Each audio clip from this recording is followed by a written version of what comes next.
Raise hands and we'll jump into questions.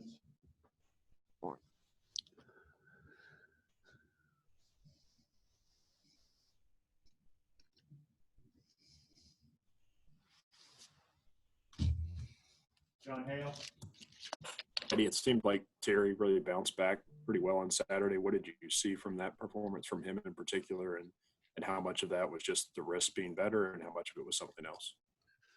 I think it was a little bit of both. Had a good competition over those, the 7-8 days prior to the Vanderbilt game, and he won the job. And each day he was getting better and better, and particularly that Wednesday before the game, really threw the ball well on time, it came in and it showed in the game. I thought he was very decisive. Our kids ran really good routes. That the tight ends were really good, and I was really proud of him to bounce back like that and be ready to go. Josh? Eddie, I know it was just one series, but what did you see from Bo that you were excited about? And with him, just how much was getting him out there kind of an advertisement for, guys kind of in the next couple classes just to say, hey, this might be more what we look like going forward. Yeah, it was great for Bo. It was great for him. Everybody wanted to get him in. I want to try to get him in every week. And so we had the opportunity. What I liked about it was I liked his poise. I loved the way he went through his reads very quickly, got rid of the ball. It was tough. He got the one batted down and the one he wished he would have had back where he ended up through a little bit. But, for his first time out there, I liked his poise and he knew exactly where to go with the ball. So that was good for him, good for our football team. I was fired up for him. He was really excited. Nick? Is it fair to say your offense played more confidently against Vanderbilt?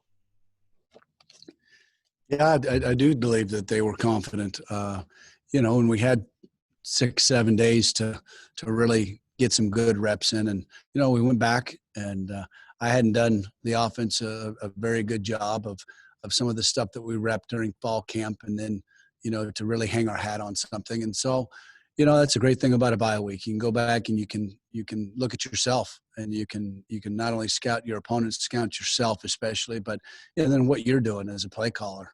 And so, we kind of went back to, what we thought our quarterbacks could do well and our receivers could do well. And we repped it a lot and it showed up on Saturday. So, we helped him because I helped him from not being a knucklehead. And so that was good. What do you think the key is to kind of capturing and holding on to that and making sure you kind of keep the ball rolling with this momentum? It's all about fundamentals and execution. That's what it was last week. I mean, we had the least amount of errors than we've had in a long time, and guys were sharp. And that's what offense is. Offense is about executing. You got to have 11 guys doing the right thing all the time. And what a opportunity we have this week. I mean, you've got to be darn near perfect. Every week you do, but you're playing against the number one team in the country. What a great challenge! It's awesome, and they're gonna have to be darn near perfect, and that's how you can beat a team like Alabama. You've got to be perfect. At least strive for it. Clay? Eddie, I don't know how much you want to talk about this, but last week had to be a rough week for you. What was it? I know so close to John and everything else was going on. What was last week like for you? A little bit, I mean, you can say tough, just surreal. You try not to, I don't want to say tough. I don't want to, nobody feeling sorry, nobody in that, because you know what? I try to think about John Schlarman and what he endured for those 2 years and plus. So when I even think about becoming negative, when I even think about thinking that I'm going to feel sorry for myself, I just think about him. So, yeah, it was tough. But you know what? Life's tough. And, we had all hands on deck. Everybody jumped in. And, to say that to not have him and not have him next to my side and, I can't explain that to you. But it was all hands on deck and got through it. If I can follow up briefly on that, what about the offensive line going forward? I know you've been involved with it. It's been kind of a team effort. Will it continue to be like that going forward? Yeah, well, we've got somebody in here now. We've had something that's been in the works for almost 4 weeks. And, we've got somebody in here that's going to be able to help us, and that'll be good. It'll take a lot of load off of my plate, and it'll be good for the O-line. And so that's something that we've had in the works for a long time, and it finally got done. And so we have somebody here now. John Hale.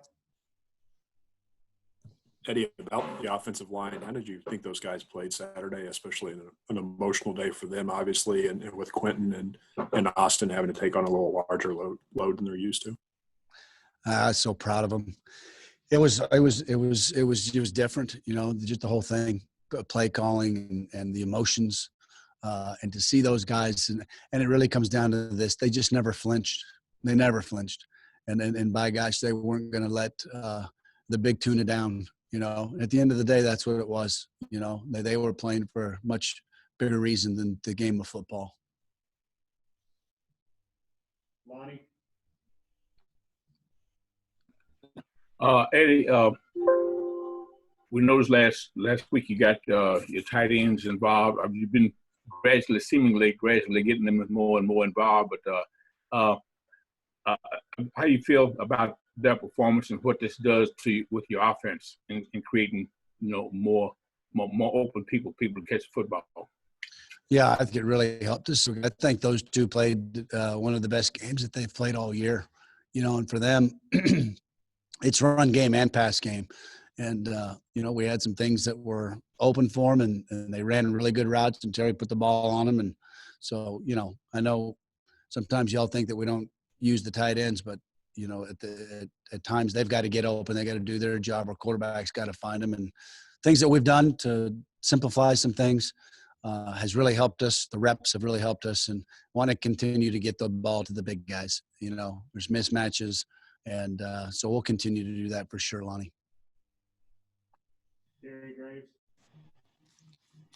Eddie, as good as it was for the offensive line in that game, I mean, you obviously Alabama is a whole different challenge. What's the thing that you've seen on film that you feel like they have to be even better at as opposed to this game?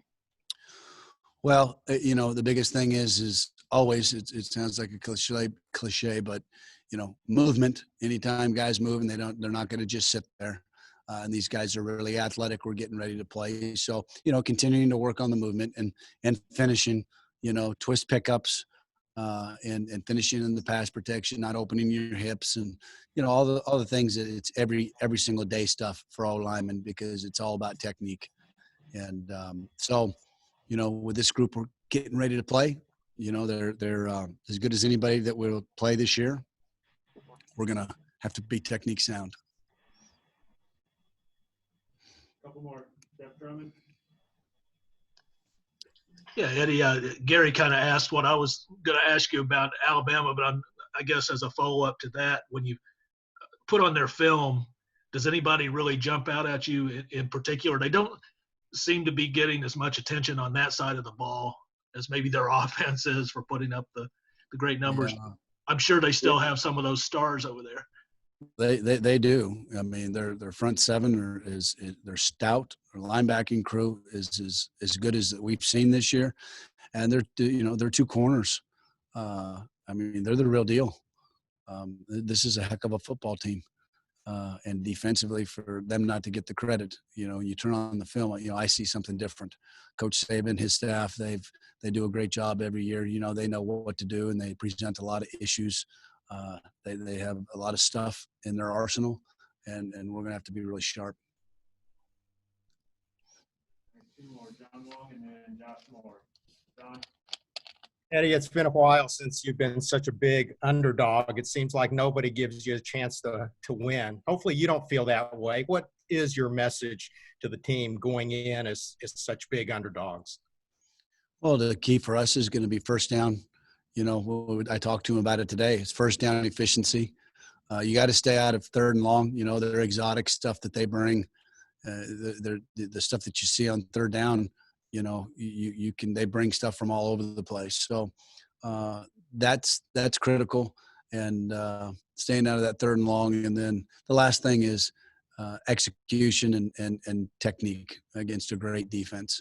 And you have to have an attitude. You got to have a tenacity about you that is second to none. And that will be the message. You go out there, play fat. We've got, I mean, my message is we're going to go out and we got to win the game. We talked about touchdowns in the red zone. You can't have, because they're so explosive on offense. We can't settle for 3 points, and we've got to get it in there, and we've got to make sure we score 7 and not 3. Josh? I know Eddie Gavassier got in last game. It'd been a while since we'd seen him. Is it still kind of a pain tolerance thing with the ribs there, or is he pretty much? He's ready to go. And again, I told him after the game, I was in a little bit of I'm not going to say disarray, but I didn't do a very good job. I'm usually pretty good at rep counts, and I needed to get him in there more. He's full speed. He's ready to go. I'm really excited about him this week because you look at his explosive runs prior to him getting hurt was really good. So he'll be full go this week, and you'll see him with a lot more reps. All right, guys, we've got Justin Reed here. We'll get him on in just a second. Hey, thank you all.